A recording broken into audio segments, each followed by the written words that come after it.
إن الحمد لله نحمده ونستعينه ونستغفره ونعوذ بالله من شرور أنفسنا وسيئات أعمالنا من يهدي الله فلا مضل له ومن يضلل فلا هادي له وأشهد أن لا إله إلا الله وحده لا شريك له وأشهد أن محمدا عبده ورسوله أما بعد فإن أصدق الحديث كتاب الله وخير الهدي هدي محمد صلوات الله وسلام عليه وشر الأمور محدثاتها وكل محدثة بدعة وكل بدعة ضلالة وكل ضلالة في النار.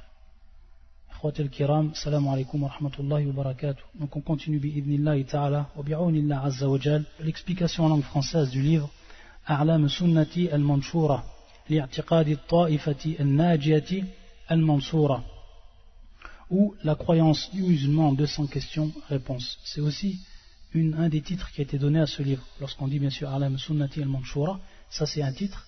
Et un deuxième titre qui a été également donné, c'est la croyance du musulman en 200 questions et réponses. Donc A'lam Sunnati al-Manshura, les repères de la sunna déployés. On a fini un chapitre qui est en relation avec Fitnatul Qabr et avec Azabul Qabr wa Na'imu, donc l'épreuve de la tombe et le châtiment de la tombe et son délice. Donc c'est un chapitre qu'on a terminé et donc on continue notre parcours à travers cette base de la croyance qui revient donc à l'iman bil yawm al-akhir, c'est-à-dire la foi au jour dernier et tout ce qui rentre donc dans le jour dernier, tout ce que les savants ont répertorié et qui est rentré dans ce chapitre ou dans cette base qui fait partie bien sûr des 6 bases de la foi que tout musulman doit connaître. Le shir à la question 109, qu'est-ce qu'il nous pose? Mada yaqul le shir. Donc toujours on rappelle que son livre, il est constitué donc de questions et de réponses. Procédé qui facilite à la personne de pouvoir retenir les différents points de la croyance et également de pouvoir enregistrer et mémoriser les preuves que le shir apporte. Car on a vu durant tout le cours ou durant tous les cours en relation avec ce livre, on a vu que le shir jamais n'avance quelque chose sans apporter une preuve du Coran ou de la Sunna, ou du Coran et de la Sunna. Et c'est ce qu'il va faire encore lorsqu'il nous dit à la question suivante, Ma dalilul ba'thi min al-qubur. Donc quelle est la preuve de la résurrection? Donc le terme que l'on va voir et qu'on va répéter durant ce cours, c'est al-ba'thu. Donc al-ba'thu, c'est ce qu'on traduit par la résurrection. C'est le terme ici voulu qui va être employé dans le Coran et qui est employé également dans la sunna du prophète sallallahu alayhi wa sallam. La résurrection, al-ba'thu. Donc quelle est la preuve? Ma dalilul ba'th, à partir des tombes, depuis les tombes. Et bien sûr le shir, il va venir dans un premier temps avec des versets du Coran, et même plusieurs versets du Coran. Pour comprendre ces versets, et pour comprendre beaucoup de versets qui sont des preuves claires et nettes du Coran que la résurrection va bel et bien arriver, al-ba'th. On va détailler sur cette question-là, on va rentrer plus dans les détails. On va voir en fait que le Coran a détaillé ce point de la croyance, qui est un point essentiel, et dont beaucoup de gens ont réfuté. Beaucoup de gens parmi les êtres humains ont réfuté, que ce soit les êtres humains également les djinns, qui ont réfuté donc la résurrection, al-ba'th, qu'on va être ressuscité. Donc bien sûr, résurrection c'est être ressuscité. Les corps sont ressuscités. Allah Azza wa Jal va nous ressusciter pour bien sûr ensuite faire ou établir les comptes. Donc on va voir que le Coran, il a insisté sur ce point essentiel de la croyance. Et on va détailler cela et on va voir que exactement il y a 7 méthodes. Le Coran va employer 7 méthodes pour argumenter la résurrection ou la preuve de la présence de la résurrection. 7 méthodes qu'on va détailler méthode par méthode en apportant des exemples de plusieurs versets à chaque méthode, Inch'Allah. Et donc à travers cela, on va voir que on va revenir essentiellement au Coran. Et donc on va revenir à beaucoup de versets du Coran durant ce cours. C'est une chose qui est évidente. C'est pour ça que je me rappelle d'une question qui avait été posée et même écrite à un des grands savants de ce siècle, et qui est Cheikh Abdelaziz ibn Baz, rahmatullah alayh, rahmatan wasi'a. On lui avait posé la question, quel est le meilleur livre pour étudier la croyance islamique, pour étudier le dogme, al-aqidah. On lui avait posé cette question au cheikh, quel est le meilleur des livres pour pouvoir étudier la croyance? Il avait répondu, le cheikh, le meilleur des livres pour étudier la croyance, c'est Al-Qur'an, c'est le Coran. Bien évidemment, c'est le Coran, celui qui veut étudier la croyance, alors qu'il étudie le Coran.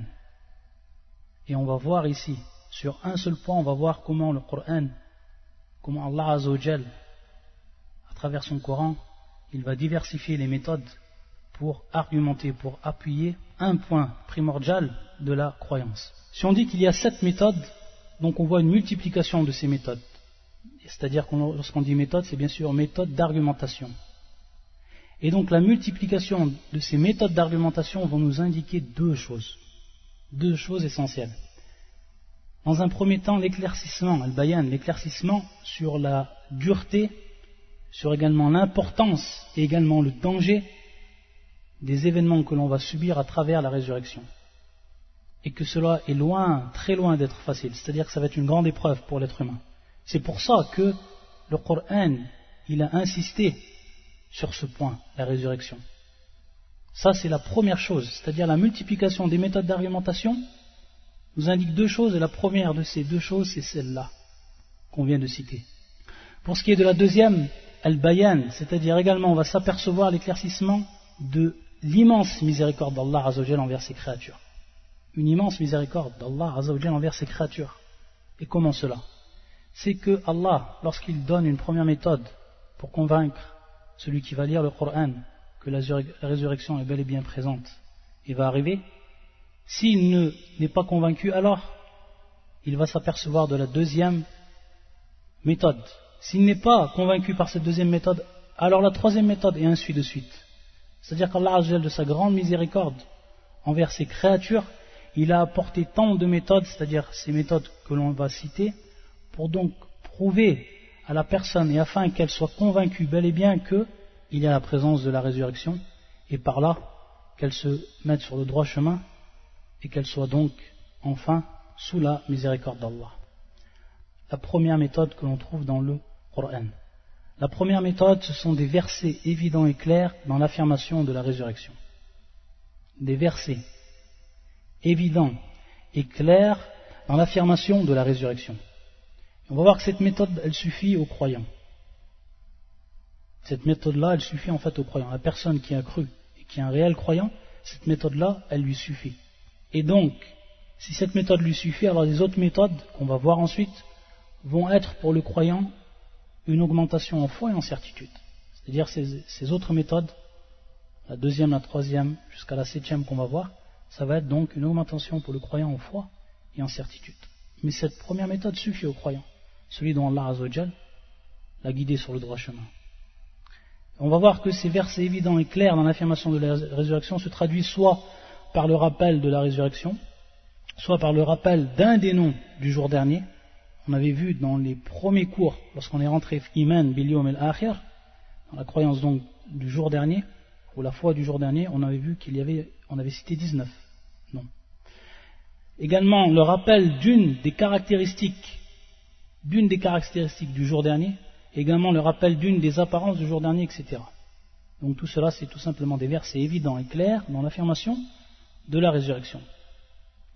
Et il faut savoir que ce style de versets, ou cette catégorie de versets, ou ce genre de versets, sont présents dans toutes les sourates du Coran, sauf un nombre très petit. C'est-à-dire dans toutes les sourates du Coran, on va non seulement trouver un verset, mais même plusieurs versets. On va également trouver plusieurs versets. Ce n'est pas un seul verset, mais plusieurs versets dans toutes les sourates du Coran, sauf, comme on a dit, un nombre très petit. Et ce nombre de sourates qui sont minimes par rapport à toutes les sourates du Coran, on les trouve fil juz al-akhir, dans le dernier des chapitres. Et à titre d'exemple de ces sourates, on ne va pas trouver donc ce genre de versets, comme par exemple surat al-Shams, le soleil, ou al-Asr, ou Al-Fil, l'éléphant Al-Qadr, le prédestiné Quraysh, ou Al-Kafirun, les mécréants Al-Ikhlas, etc. Bon, dans ces sourates, on ne va pas trouver ce genre de versets, mais il y en a très peu, elles se trouvent dans le dernier des chapitres. Sinon, dans toutes les autres sourates, on va trouver non seulement un, mais plusieurs versets. Donc, si on avait à citer des exemples, le Coran, comme on l'a compris, regorge de ces exemples-là. Et on va en citer 3 qui sont des plus évidents. Et ces 3-là, on les a déjà vus dans les cours et même le dernier cours, ou l'avant-dernier cours de Min Kunuz al-Qur'an. Là où Allah Azza wa Jal demande à son prophète de jurer par Allah. Et donc on a vu que que l'être humain, que ce soit le prophète et ceux qui l'ont suivi, et l'être humain de façon générale, ne peuvent jurer que par Allah Azza wa Jal. Il est strictement interdit de jurer par un autre qu'Allah. Donc il est évident qu'Allah Azza wa Jal ordonne à son prophète de jurer par Allah. Et comme on sait, celui qui jure par un autre qu'Allah, il fait un acte d'associationnisme, de polythéisme. Et on va citer donc 3 versets. Et c'est uniquement 3 versets qui sont présents dans le Coran, où donc Allah Azza wa Jal demande à son prophète de jurer par lui, subhanahu wa ta'ala, que al-ba'th, c'est-à-dire donc la résurrection, va bel et bien arriver. Donc ici ça rentre bien dans la première méthode, c'est-à-dire des versets évidents et clairs dans l'affirmation de la résurrection. Et donc ces 3 versets, on les recite ici dans notre cours, et qui sont les suivants. Le premier verset, c'est fi surat Saba, et c'est le verset 3. يقول الله عز وجل وقال الذين كفروا لا تأتينا الساعة قل بلى وربي لتأتينكم عالم الغيب. Ça c'est le premier verset, et dont la traduction ou le sens est le suivant: ceux qui ne croient pas disent l'heure ne nous viendra pas, dit par mon Seigneur, très certainement elle vous viendra. Donc on voit ici le qasam, c'est-à-dire le serment. Qul bala wa rabbi, ici donc un serment. L'heure ne nous viendra pas, dit par mon Seigneur, très certainement elle vous viendra. Ça c'est pour le premier verset. Et le deuxième verset, c'est fi surat Yunus. C'est fi surat Yunus, et c'est le verset 53. يقول الله عز وجل ويستنبئونك أحق هو قل إي وربي إنه لحق وما أنتم بمعجزين. Et il t'informe auprès de toi, et il s'informe auprès de toi, est-ce vrai? Dis oui par mon Seigneur. Donc on voit ici encore le qasam, on voit encore ici le serment. Qul i wa rabbi. Dis oui par mon Seigneur, c'est bien vrai, et vous ne pouvez vous soustraire à la puissance d'Allah. Surat Yunus, et ça c'est le verset 53. Et le troisième verset, donc on avait dit qu'il y avait simplement 3 versets dans ceux qui donc adoptaient ce style par le serment. Le troisième, c'est celui-là, et c'est fi surat la grande perte, Taghabun. يقول الله عز وجل زعم الذين كفروا أن لن يبعثوا قل بلى وربي لتبعثن ثم لتنبؤن بما عملتم وذلك على الله يسير. Donc ça c'est le verset 7 de surat Taghabun, donc la grande perte. Le verset 7, ceux qui ont mécru prétendent qu'ils ne seront point ressuscités. Dis mais si par mon Seigneur. Donc on voit encore ici al-qasam, bala wa rabbi. Donc ça c'est dans les 3 versets, on retrouve wa rabbi, et c'est donc le serment. Dis mais si par mon Seigneur vous serez très certainement ressuscités, puis vous serez certes informés de ce que vous faisiez, et cela est facile pour Allah. Ça c'est pour la première méthode. Et bien sûr il y a des exemples ensuite qui sont très nombreux, comme on l'a cité, vu qu'ils sont pratiquement dans toutes les sourates, et comme on a dit, et on répète, qui nous propose un des noms du jour dernier, une des caractéristiques de ce jour, ou une des apparences de ce jour, etc. La première méthode, verset évident et clair dans l'affirmation de la résurrection. Ensuite, on passe à la deuxième méthode. Qu'est-ce que la deuxième méthode? La deuxième méthode qu'emploie le Coran pour argumenter sur la présence donc de la résurrection, c'est le rappel de la première création. Le rappel de la première création. At-tafkir bin nash'atil oula. Donc le terme qu'on emploie, et c'est un terme donc qui va revenir dans le Coran, c'est an-nash'a. At-tafkiru bin nash'atil oula. Donc le rappel de la première création. Ça c'est également une méthode, c'est la deuxième méthode donc, que l'on voit qui est employée par le Coran. Et les exemples de cela, il y en a également beaucoup. Parmi ceux qu'on va citer, le verset suivant, où donc il est repris le terme Nash'a. Bien sûr, lorsqu'on dit Nash'a, il y a d'autres versets qui ne reprennent pas le terme Nash'a, qui sont dans la même catégorie, qui reviennent, on va dire, à la deuxième méthode. Mais lorsqu'on dit Tafkir bi Nash'atil Oula, alors il faut savoir que ce terme-là, il est bel et bien employé par le Coran. Un des versets que l'on cite et qui se trouve fi surat l'araignée, qui est le verset, ou les versets 19 et également 20, يقول الله عز وجل أولم يروا كيف يبدئ الله الخلق ثم يعيد إن ذلك على الله يسير قل سيروا في الأرض فانظروا كيف بدأ الخلق ثم الله هذا هو الشهيد ثم الله ينشئ النشأة الآخرة إن الله على كل شيء قدير. Ne voit-il pas comment Allah commence la création puis la refait? Cela est facile pour Allah.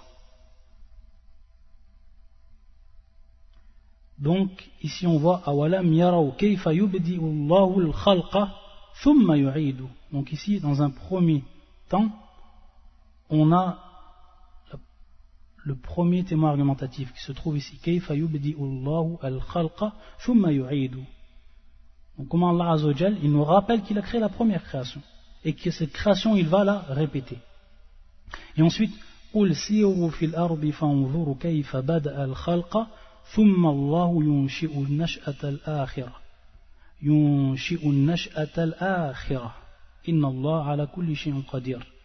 Dit, parcourez la terre et voyez comment il a commencé la création, puis comment Allah créé la génération ultime. Il la traduit comme cela. Ici le terme employé donc ينشئ النشأة الآخرة, et donc qui va être la génération ou qu'on va comprendre par la création qui va donc se répéter, c'est-à-dire la répétition de la création. La répétition de la création. Donc ici, bel et bien allusion al-Bahth, comme nous l'a rappelé Ibn Kathir et d'autres encore Mufassirin. Donc on voit ici le terme al-Nash'a, et ici al-Nash'at al-Akhira. Al-Nash'at al-Akhira. Et dans d'autres, on va voir al-Nash'at al-Ukhra. Al-Akhira ou al-Ukhra. Et donc le verset, ou le deuxième verset que l'on cite également en exemple pour cette deuxième méthode, c'est le verset suivant. وَأَنَّهُ خَلَقَ الزَّوْجَيْنِ الذَّكَرَ وَالْأُنثَى مِنْ نُطْفَةٍ إِذَا تُمْنَى وَأَنَّ عَلَيْهِ النَّشْأَةَ الْأُخْرَى. Et que c'est lui qui a créé les deux éléments de couple, le mâle et la femelle, d'une goutte de sperme quand elle est éjaculée, et que la seconde création lui incombe. Donc ici, le terme وَأَنَّ عَلَيْهِ النَّشْأَةَ الْأُخْرَى. Donc on voit encore le terme النَّشْأَةَ الْأُخْرَى. Et donc on le traduit donc par l'autre création, al-ukhra, ou la seconde création, et que la seconde création lui incombe. Donc avant cela, Allah Azza wa Jal, il a bien sûr rappelé la première création de l'homme et de la femme. Taïb. Et ensuite il nous rappelle donc cette deuxième création. Et de même pour le verset donc précédent, comme on l'a vu. Ensuite, pour ce qui est de la troisième méthode.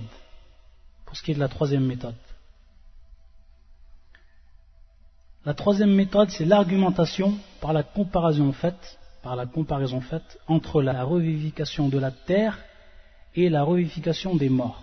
Et lorsqu'on dit bien sûr la terre, c'est-à-dire la végétation qui va pousser après que la terre soit morte. Donc on va donner encore des exemples du Coran par rapport à cela. Et la revivification des morts. Donc Allah Azza wa Jal, il revivifie la terre après qu'elle a été morte en faisant pousser bien sûr la végétation de nouveau, comme il revivifie les morts après ou qu'ils ont été défunts. Également beaucoup de versets par rapport à cela. Les exemples que l'on va donner, c'est le verset suivant qui se trouve sur les Romains, Rome, et qui est le verset 50.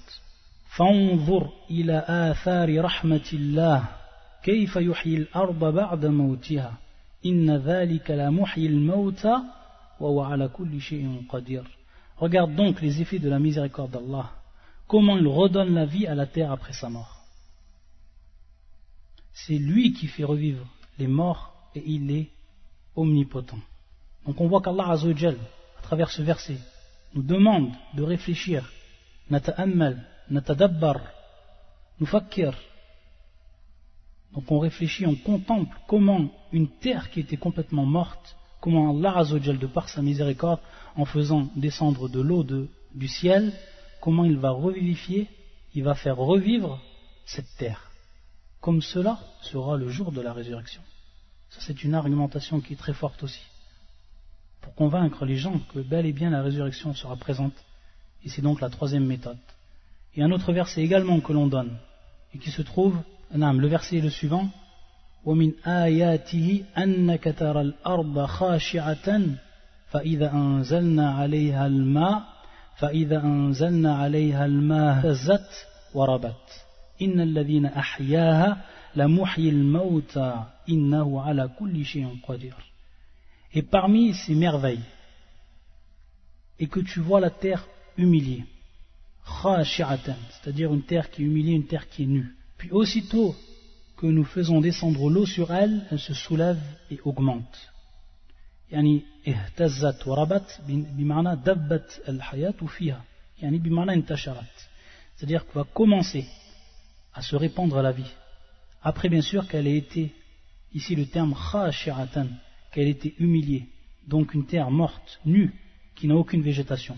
Puis aussitôt que nous faisons descendre l'eau sur elle, فَإِذَا أَنزَلْنَا عَلَيْهَا الْمَاءَ اهْتَزَّتْ وَرَبَتْ, elle se soulève et augmente. Celui qui lui redonne la vie est certes celui qui fera revivre les morts, car il est omnipotent. Donc regardez encore Allah Azza wa Jal comme il fait la comparaison entre le fait de redonner la vie à cette terre qui était morte, qui était humiliée, qui était nue, et la voilà qui revit. Et la voilà où la végétation repousse. Allahu Akbar. Celui qui lui redonne la vie est certes celui qui fera revivre les morts, car il est omnipotent. Innahu ala kulli shay'in qadir, subhanallah. Ça c'est la troisième méthode. Donc cette troisième méthode, l'argumentation par la comparaison faite entre la revivification de la terre et la revivification des morts. La quatrième méthode employée par le Coran, le rappel de la création de la terre et des cieux. Le rappel de la création de la terre et des cieux. Parmi les exemples qu'on va donner, le suivant, qui se trouve sur la Yasin, et qui est le verset 81. يقول الله سبحانه وتعالى أوليس الذي خلق السماوات والأرض بقادر على أن يخلق مثلهم بلى وهو الخلاق العليم وهو الخلاق العليم. Celui qui a créé les cieux et la terre, ne sera-t-il pas capable de créer leur pareil? Oh que si, et il est le grand créateur, l'omniscient. Donc ici, Shahid, on voit dès le début du verset أوليس الذي خلق السماوات والأرض بقادر على أن يخلق مثلهم. Donc celui qui a créé les cieux et la terre, ne sera-t-il pas capable de créer leur pareil? Et leur pareil ici, mithlahum, bima'na mithlu, ou mithla bani adam, mithla bani adam. Ça ne revient pas. On pourrait comprendre dans le verset, surtout lorsqu'on lit la traduction, celui qui a créé les cieux et la terre ne sera-t-il pas capable de créer leur pareil, c'est-à-dire une autre terre et des autres cieux. Ce n'est pas en fait al-maqsoud, ici c'est en fait mithl bani adam. Walaysa yani as-samawati wal ard. Et comment on va comprendre? Tout simplement parce que ça aurait été as-samawati wal ard, alors il aurait été dit an yakhluqa mithlahunna, mithlahunna, bien sûr au féminin. Alors qu'ici mithlahum, et qui est bien sûr le masculin pluriel. Sinon, ça aurait été, si ça aurait été al-samawati wal ard, ça aurait été bien sûr le féminin pluriel. Mithlahunna, alors qu'ici c'est mithlahum, le masculin pluriel. Et également, lorsqu'on regarde le contexte du verset et l'exposition de ce verset, on voit en fait qu'il est placé à propos de la résurrection. On voit les versets d'avant et ceux d'après, on voit en fait fi siyaq al-bahth, c'est-à-dire qu'il est dans le contexte de la résurrection. Donc c'est comme ça qu'on comprend ce verset, qui est donc également une preuve. Ça donc c'est pour la quatrième méthode, le rappel de la création de la terre et des cieux. Pour la cinquième méthode employée par Allah Azza wa Jal, tanzi'ullah an al-dhulm, l'éloignement d'Allah Azza wa Jal de toute injustice. Et qu'on va comprendre que cela est bel et bien une méthode qu'Allah Azza wa Jal a employée dans son Coran pour convaincre de la présence de la résurrection. l'éloignement d'Allah de toute injustice. Tanzi'ullah an al-zulm. On va le comprendre à travers les versets qu'on va citer comme exemple. Et il y a beaucoup de versets également qui sont utilisés et qui sont donc traduits par cette cinquième méthode. Le premier verset que l'on cite, c'est fi surat al-qalam, la plume, et qui est le verset 36. Yaqul Allah azza wa jalla afanaj'alu al-muslimina kal-mujrimin ma lakum kayfa tahkumun. Traiterons-nous les soumis à Allah, c'est-à-dire al-muslim, littéralement bien sûr al-muslimin ici, traiterons-nous les soumis à Allah à la manière des criminels, ou comme les criminels? Qu'avez-vous? Comment jugez-vous? Celui bien sûr qui va dire qu'il n'y a pas de résurrection, il va dire oui. Et pourquoi cela? Parce qu'Allah Azza wa Jal, si on voit dans cette vie d'ici-bas que le mujrimoun, c'est-à-dire des assassins, les gens qui ont commis la pire des injustices, quittent ce monde sans avoir reçu un adab, c'est-à-dire le adab ou le châtiment qu'ils méritaient dans cette vie d'ici-bas. Alors que le musulman pieux, sincère, et qui a eu une vie exemplaire, quitte également cette vie, et peut-être lui, dans cette vie d'ici-bas, il a eu des épreuves dont Allah Azza wa Jalla, de par sa sagesse, tabaraka wa ta'ala, lui a mis. Alors la personne qui dit oui, qui répond oui à cette question, et qui donc traite de mensonge la résurrection, il a donc dit indirectement qu'Allah Azza wa Jalla était injuste. Car Allah Azza wa Jalla, donc, par rapport à celui qui va dénier la résurrection, va dire que cette personne al-mujrim ne sera pas punie et que al-muslim ne sera pas rétribué de la meilleure des façons. Wallah al-musta'an. Afanaj'alu al-muslimina kal-mujrimin ma lakum kayfa tahkumun. Traiterons-nous les soumis à Allah de la manière des criminels? Qu'avez-vous? Comment jugez-vous? Donc on voit bel et bien ici que c'est bel et bien une preuve, une argumentation très très forte, et qui nous indique que la résurrection est bel et bien présente, et que ça fait partie min adlillah, ça fait partie de la justice, de la pleine justice, de la justice complète d'Allah Azza wa Jal. Et si on aurait dit le contraire, alors on aurait tout simplement attribué à Allah Azza wa Jal l'injustice, que ça aurait été un acte d'injustice, que cette personne-là, al-mujrim, qui meurt et qui ne sera jamais jugé, ou al-muslim qui meurt et qui ne sera jamais rétribué de la meilleure des façons. Donc ça aussi c'est une argumentation très très forte du Coran, et c'est la cinquième argumentation. La sixième méthode que va utiliser Allah Azza wa Jal pour prouver la résurrection également. La sixième méthode c'est la suivante.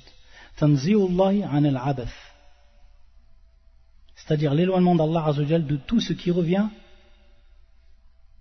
à ce qui est vain, ce qui est inutile, sans intérêt. C'est-à-dire qu'Allah Azza wa Jal nous aurait créé sans intérêt, qu'Allah Azza wa Jal nous aurait ordonné de faire des choses, nous aurait interdit de faire des choses, nous aurait envoyé des prophètes, aurait fait descendre des livres, vainement, sans intérêt, inutilement. Ta'ala Allahu an dhalik. Ça c'est une preuve également, et c'est une méthode d'argumentation très forte pour prouver également la résurrection. Et parmi les versets que l'on cite, on cite un verset qui se trouve sur Surat al-Mu'minun, les croyants, qui est le verset 115. يقول الله عز وجل أفحسبتم أنما خلقناكم عبثا وأنكم إلينا لا ترجعون.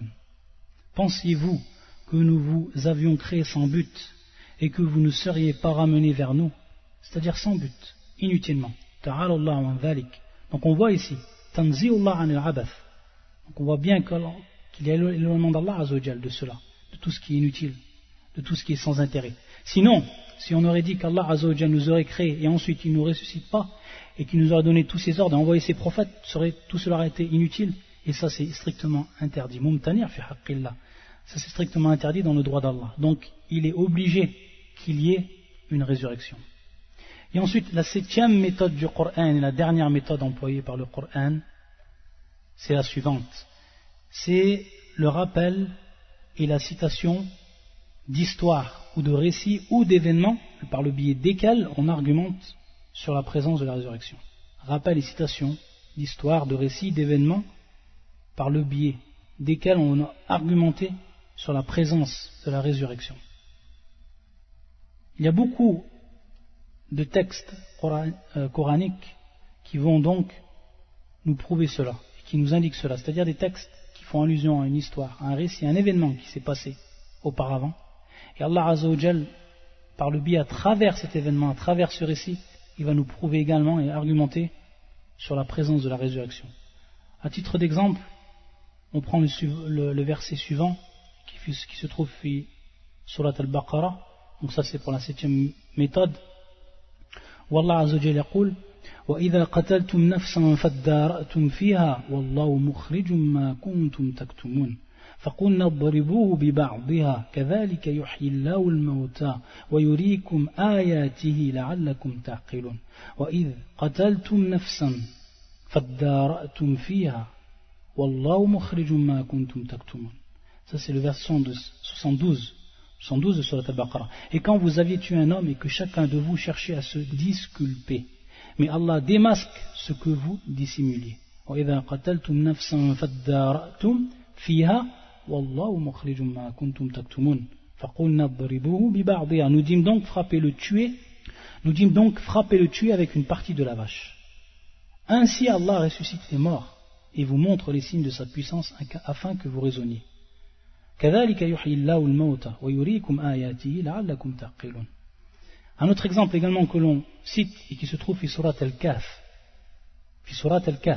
où Allah Azza wa Jalla يقول وكذلك أعثرنا عليهم ليعلموا أن وعد الله حق وأن الساعة لا ريب فيها. Et c'est ainsi que nous fîmes qu'ils furent découverts. يعني أعثرنا بمعنى أطلعهم على الناس وأعلمهم بعضا كانوا مختفين. Et c'est ainsi que nous fîmes qu'ils furent découverts, afin qu'ils, c'est-à-dire donc les gens de la cité là où ils habitaient, sachent que la promesse d'Allah est vérité et qu'il n'y a point de doute au sujet de l'heure. Et il faut savoir que de ce temps-là, donc Ashab al-Kahf, les gens de la caverne, qui sont restés 309 ans, comme il est cité dans le Coran, Binas al-Coran, 309 ans dans cette caverne. En ce temps, il faut savoir que ce temps donc de ce groupe de personnes, Ashab al-Kahf, les gens de la caverne, il faut savoir qu'en ce temps est née la croyance consistant à renier la résurrection. Les gens de ce temps-là ont commencé à renier la résurrection. Et donc Allah Azza wa Jalla, à travers ce récit qu'il nous cite, il nous prouve bel et bien que l'heure va arriver. Comme il a fait avec ces gens-là. Il les a laissés tout ce temps, alors que les gens en classe oubliés, alors qu'il les a fait revenir, qu'ils furent découverts, c'est-à-dire que Allah les a fait découvrir aux gens, afin qu'ils se rappellent par rapport à cet événement que la promesse d'Allah est vérité. Donc ça c'est la 9e ou la 7e et dernière méthode du Coran par rapport à l'argumentation de la présence de la résurrection. Et maintenant, si on revient donc, ce qui est important dans l'explication de ces méthodes, c'est de comprendre en fait le Coran de manière générale, d'avoir une vision générale, c'est-à-dire à chaque fois qu'on va lire un verset du Coran, on va pouvoir savoir dans quelle catégorie va se trouver ce verset, par rapport bien sûr aux méthodes d'argumentation. Et ça nous aide également lorsqu'on veut faire la da'wa à une personne qui lui ne croit pas en la résurrection, de lui apporter ses preuves. Et donc lorsqu'on connaît les méthodes, on les a enregistrées, alors on sait exactement quel verset prendre, ou le verset que l'on va prendre concerne cette méthode-là. Et donc ça va nous aider à pouvoir utiliser toutes les méthodes qui sont présentes dans le Coran. Donc tu fais da'wa à ces gens qui donc renient la résurrection, tu vas pouvoir donc faire appel à toutes ces méthodes. Donc tu prends un verset de cette méthode, un verset de cette méthode, et ainsi de suite. Donc tu mets en avant toutes les méthodes utilisées par le Coran. Et ça te donne en fait hujjatun qawiyya, c'est-à-dire donc ça te donne une preuve, des preuves qui sont irréfutables. Et maintenant, lorsqu'on revient donc à la réponse du shirk, donc il nous a dit le shirk, quelle est la preuve de la résurrection à partir des tombes. Il nous cite des versets du Coran et il va nous citer ensuite un hadith du prophète sallallahu alayhi wa sallam. Ce hadith là, il est rapporté par l'imam Ahmed et c'est un hadith qui est da'if, qui n'est pas authentique, qui a été rendu non authentique par Cheikh Al-Albani et d'autres encore savants parmi les savants du hadith. Donc c'est un hadith qu'on ne citera pas à la kulli hal fil kifaya fil aya, c'est-à-dire qu'on a ce qui nous suffit dans tous les versets que le shir va citer, tayyib, et on va pouvoir donc voir que les versets que le shir nous cite sont en référence à une des méthodes. Donc c'est facile, si on regarde le premier verset que le shir nous cite. Yaqul, donc en rappelant la réponse du shir. Qawlullahi ta'ala, wa huwa alladhi yabda'u al-khalqa thumma yu'iduhu wa huwa ahwanu alayhi. Et c'est lui qui commence la création puis la refait. Et cela lui est plus facile. Lorsqu'on traduit, cela lui est plus facile. Donc il est clair que c'est également ici, le shir prend un verset qui rentre dans la deuxième méthode. Donc Allah Azza wa Jalla nous rappelle dans un premier temps la première création. Il argumente par la première création pour nous prouver donc la deuxième création, pour nous prouver la résurrection donc. Lorsqu'on voit ce terme employé par le Coran, ahwan, ça fait bien sûr min bab at-tafdil, yani af'al at-tafdil, ce qu'on connaît bien sûr. Est-ce que ça veut dire, est-ce qu'on comprend le verset de cette manière, que le fait qu'Allah Azza wa Jal nous ressuscite est plus facile à lui qui nous a créé la première fois? Ta'ala Allah an dhalik. Bien sûr, il est impossible de comprendre le verset de cette manière-là. Car pour toutes ces choses-là, c'est facile à Allah Azza wa Jal. Donc ici, af'alu tafdil laysat ala babiha. C'est-à-dire, le terme employé ici ne rentre pas dans, on va dire, la règle générale d'arabe ou de grammaire. Parce que bien sûr, lorsqu'on utilise af'al ou tafdil, c'est pour faire donc la différence entre deux choses. Une chose qui va être meilleure que l'autre. Une chose qui va être meilleure que l'autre. Et l'autre chose qui va être moindre que l'autre. Donc ici, par rapport à la création, que ce soit la première création ou la deuxième création, c'est facile pour Allah Azza wa Jalla. Il n'y a pas de différence entre la première et la deuxième. C'est-à-dire entre la première création et la résurrection. Donc lorsqu'on lit wa huwa ahwanu alayhi, qu'on traduit donc et cela lui est plus facile, ça ne veut pas dire que la résurrection est plus facile par rapport à la première création. Chaque chose est facile pour Allah Azza wa Jalla. Donc c'est comme ça qu'on le comprend. Et la preuve, c'est qu'à la suite du verset, yaqul Allah Azza wa Jalla wa lahu al-mathalu al-a'la, wa lahu al-mathalu al-a'la. Donc ici, c'est simplement, bien sûr, c'est une comparaison qui est faite. Donc c'est une argumentation qui est faite, comme on l'a déjà cité. C'est-à-dire qu'on va comprendre que, vu qu'Allah Azza wa Jalla, il a créé la première création, regardez cette première création, subhanallah, comment il a créé l'homme. Est-ce que la deuxième création ne va pas être plus facile? C'est dans ce sens qu'on le comprend, bien entendu. Et sinon, les deux créations, ou la création et la résurrection, sont idem pour Allah Azza wa Jalla, en temps ou en termes de facilité, si on peut le dire ainsi. Taïb. Donc c'était une remarque à faire pour ce verset. Également dans le verset qu'il cite le shir, qui est le suivant, Kama bada'na awwala khalqin nu'iduh. Tout comme nous avons commencé la première création, ainsi nous la répéterons. Ainsi nous la répéterons. Également, ça rentre dans la deuxième catégorie. La deuxième méthode. Et on va voir pour le verset suivant également, c'est-à-dire le shir, pratiquement la plupart des versets qu'il utilise, ils sont tirés de la deuxième méthode qu'on a vue. Ensuite, le verset suivant, on va voir que c'est la méthode avec la comparaison de la création des cieux et de la terre. Donc on voit qu'ici, le shir va nous rapporter un verset qui est en référence avec une autre méthode, et qui est la méthode donc de comparer avec les cieux et la terre, la création des cieux et la terre. Et c'est le verset suivant. أَوَلَمْ يَرَوْا أَنَّ اللَّهَ الَّذِي خَلَقَ السَّمَاوَاتِ وَالْأَرْضَ وَلَمْ يَعْيَ بِخَلْقِهِنَّ بِقَادِرٍ عَلَى أَنْ يُحْيِيَ الْمَوْتَى بَلَى إِنَّهُ عَلَى كُلِّ شَيْءٍ قَدِيرٌ. Ne voit-il pas qu'Allah qui a créé les cieux et la terre et qui n'a pas été fatigué par leur création est capable en vérité de redonner la vie aux morts, mais si, il est certes omnipotent.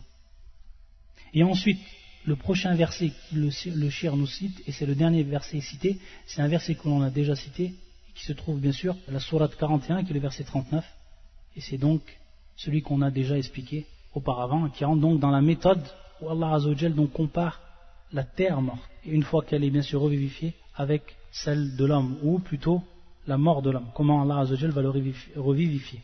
Et si on reprend par rapport aux méthodes que j'ai données, ou dans l'ordre des méthodes que j'ai données, c'est la troisième méthode, l'argumentation par la comparaison faite entre la revivification de la terre et celle des morts. Si on citait plusieurs versets en comparaison avec Al-Barf, donc on pourrait s'apercevoir à chaque fois et on pourrait les mettre ainsi de suite suivant la méthode utilisée par le Coran.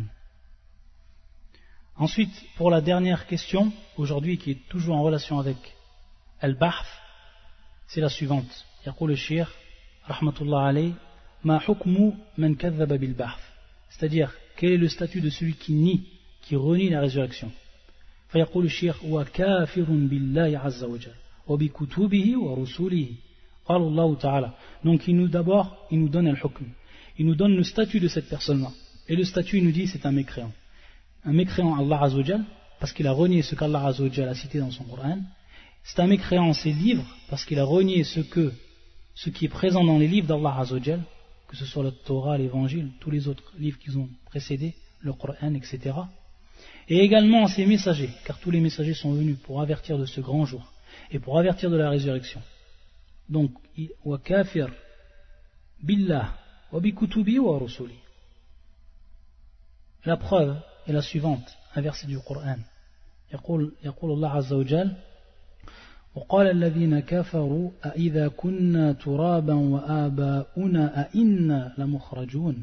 Et ceux qui ne croient pas disent, donc le terme ici وقال الذين كفروا هذا هو الشاهد ووجه الاستدلال واضح. Et ceux qui ne croient pas disent, est-ce que quand nous serons poussière ainsi que nos pères, est-ce que vraiment on nous fera sortir de nos tombes? Également un autre verset que le shir nous cite pour prouver que cette personne qui renie la résurrection est un kafir. وَإِن تَعْجَبْ فَعَجَبٌ قَوْلُهُمْ أَإِذَا كُنَّا تُرَابًا أَإِنَّا لَفِي خَلْقٍ جَدِيدٍ أُولَئِكَ الَّذِينَ كَفَرُوا بِرَبِّهِمْ أُولَئِكَ الَّذِينَ كَفَرُوا بِرَبِّهِمْ هذا هو الشاهد وَأُولَئِكَ الْأَغْلَالُ فِي أَعْنَاقِهِمْ وَأُولَئِكَ أَصْحَابُ النَّارِ هُمْ فِيهَا خَالِدُونَ. Donc, et si tu dois t'étonner, rien de plus étonnant que leur dire quand nous serons poussière, que leur dire quand nous serons poussière, reviendrons-nous vraiment à une nouvelle création? Ceux-là sont ceux qui ne croient pas en leur Seigneur. Et ce sont eux qui auront des jougs à leur cou. Ce sont eux les gens du feu, où ils demeureront éternellement. Donc on voit bien ici que c'est la parole de ceux qui ont mécru. Et ensuite, le shir en nous citant un troisième verset, et qui est le suivant, زعم الذين كفروا أن لن يبعثوا قل بلى وربي لتبعثن ثم لتنبؤن بما عملتم وذلك على الله يسير. Donc c'est un des versets qui rentre dans la première méthode et qui est l'un des plus évidents car il contient bien sûr le serment par Allah Azza wa Jal. Ceux qui n'ont pas cru prétendent qu'ils ne seront pas ressuscités disent mais si par mon Seigneur vous serez très certainement ressuscités. Ça c'est pour les versets du Coran. Donc ici الشاهد زعم الذين كفروا ceux qui n'ont pas cru. Également il va nous citer un hadith du prophète sallallahu alayhi wa sallam. Donc il est venu avec des versets du Coran, 3 en l'occurrence, et il termine donc avec un hadith du prophète sallallahu alayhi wa sallam, donc preuve du Coran et de la Sunna. قال الله تعالى, donc c'est un hadith qui est considéré comme un hadith qudsi et qui est donc la parole d'Allah Azza wa Jal. Le hadith qudsi c'est la parole d'Allah Azza wa Jal. Et non. On aura l'occasion, Inch'Allah, de revenir pour ce qui est de la compréhension et la définition du hadith al-Qudsi. قال الله تعالى كذبني ابن آدم ولم يكن له ذلك وشتمني ولم يكن له ذلك فأما تكذيبه إياي فقوله لن يعيدني كما بدأني وليس أول الخلق بأهون علي من إعادتي وأما شتمه إياي فقوله اتخذ الله ولدا وأنا الأحد الصمد لم ألد ولم أولد ولم يكن لي كفوا أحد. Donc c'est un hadith qui est, le shir il dit dans les deux sahih, mais en réalité il est uniquement dans l'authentique de l'imam al-Bukhari. Et c'est le hadith suivant, Allah dit, le fils d'Adam m'a démenti alors qu'il n'avait pas à faire cela, et il m'a insulté alors qu'il ne lui appartenait pas de faire cela. Quant au fait qu'il m'ait démenti, il s'agit de sa déclaration, il ne me redonnera pas la vie comme il me l'a donné au départ. Donc, فَأَمَّا تَكْذِيبُهُ فَهُوَ كَذَّبَهُ. Donc il a démenti Allah Azza wa Jal. Allah al-Musta'an. هَذَا كُفْرٌ بَوَاحًا وَاضِحًا. Quant au fait qu'il m'ait démenti, il s'agit de sa déclaration, il ne me redonnera pas la vie comme il me l'a donné au départ. Inkar al-Bahth. Donc ici, c'est renier la résurrection. Alors que la première création ne m'est pas plus facile que son recommencement. Quant à son insulte envers moi, c'est sa parole, Allah s'est attribué un enfant, alors que je suis l'unique, le seul à être imploré, pour ce qu'on désire. Je n'ai jamais engendré, et n'ai pas été engendré non plus. et nul n'est égal à moi. Subhanallah. Donc voilà pour le cours d'aujourd'hui et pour ce qui concernait Al-Bahf. Et Inch'Allah ta'ala, pour le prochain cours, on commencera donc à rentrer dans les différentes étapes. Donc ici, on voit bien qu'on a parlé, donc ici, Tasalsul, c'est-à-dire c'est chronologique ce qu'on va étudier. Et c'est comme ça que le cheikh, en fait, il a présenté son livre. Donc on a vu Fitnatul Qabr, on a vu ensuite Adabul Qabr, on a Imu, et ensuite, bien entendu, après qu'est-ce qui se passe? C'est la résurrection. Après la résurrection, ou ce qui rentre après, c'est bien sûr ce qu'on appelle le soufflement dans le corps. Et c'est ce qu'on va étudier, Inch'Allah, la prochaine fois. Il y a encore d'autres questions qui sont en relation avec ce grand chapitre, ou cette base de la croyance, al-imanu bil yawm al-akhir. Subhanaka Allahumma bihamdika, ashhadu an la ilaha illa anta, astaghfiruka wa atubu ilayk.